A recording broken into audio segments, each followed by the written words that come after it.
Garage. Today we're going to be taking a look at what I believe is the final piece of the puzzle for my Corvette Z06 audio upgrade.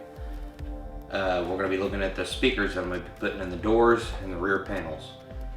In the previous videos you've seen me go through the selection of my 10-inch Kenwood Exelon subwoofers, 300 watts RMS by 2 ohms.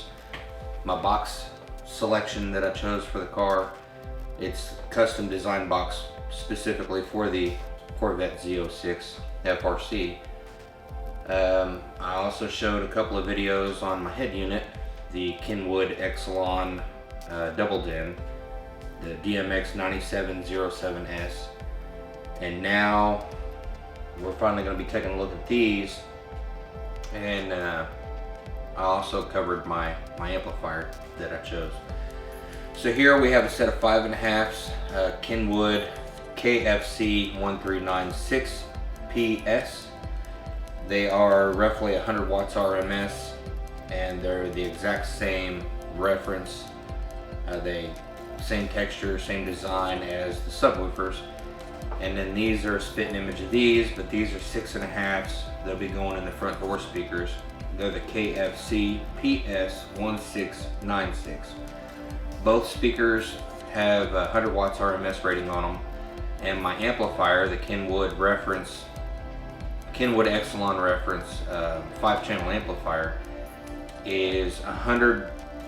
It's 70 watts RMS by 4, so it'll run all 4 of these at 70 watts RMS, and the subs at 600 watts RMS at 2 ohms. So it should be a good matchup. And when you're designing your own stereo, you want to make sure that you pick an amplifier and a set of speakers and door speakers that have the same ratings. So you don't want to have something that can only handle, let's say, 100 watts RMS, and your amplifier is pushing out 200 watts or 300 watts RMS. You're going to blow your speakers.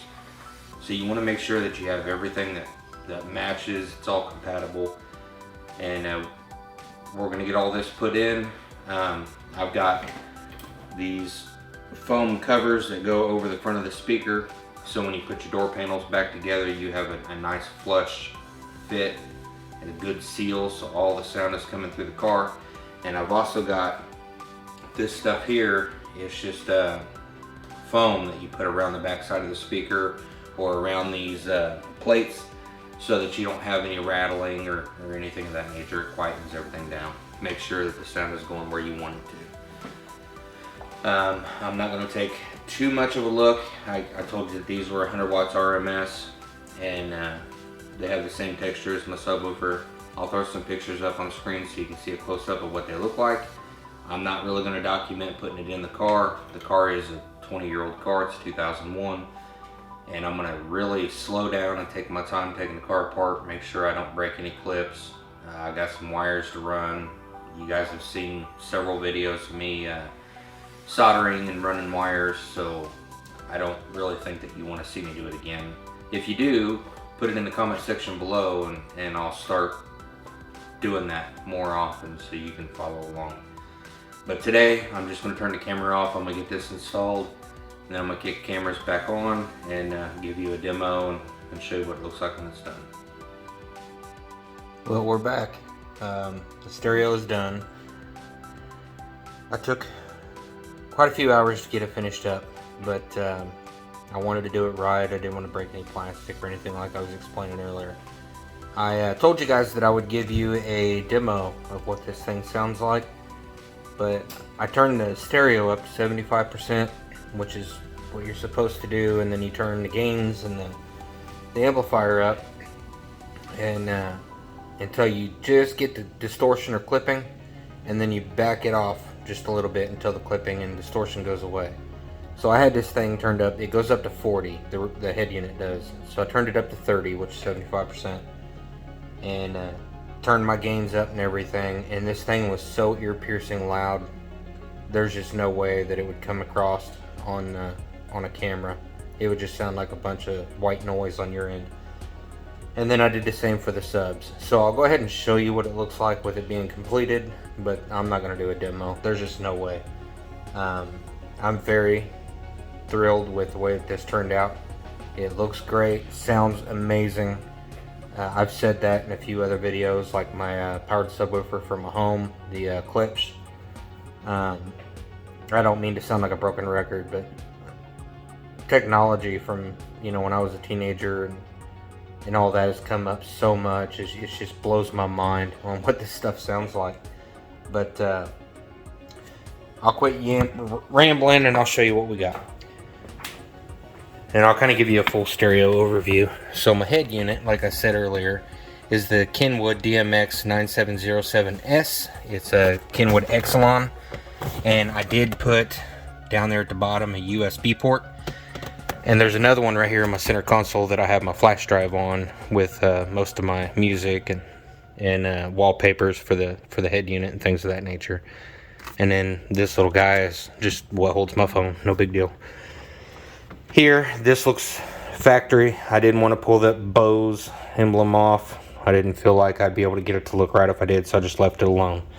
But in the doors there, I used brackets to change the 8-inch sub and the tweeter over to 6.5-inch, and I went with the Kenwood KFC-1396PS. They're 6.5-inch speakers for the front, 100 watts RMS.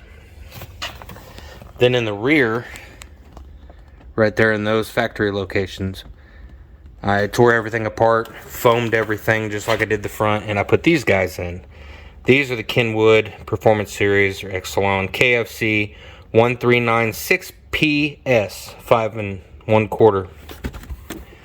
And I hooked everything up to my amplifier. Oh, I forgot to show you the subwoofers. So here are the subs. Kenwood Exelon, 10-inch, 300 watts each at 2 ohms. So I've got them set up to where they're running at 2 ohms, and together 600 watts RMS.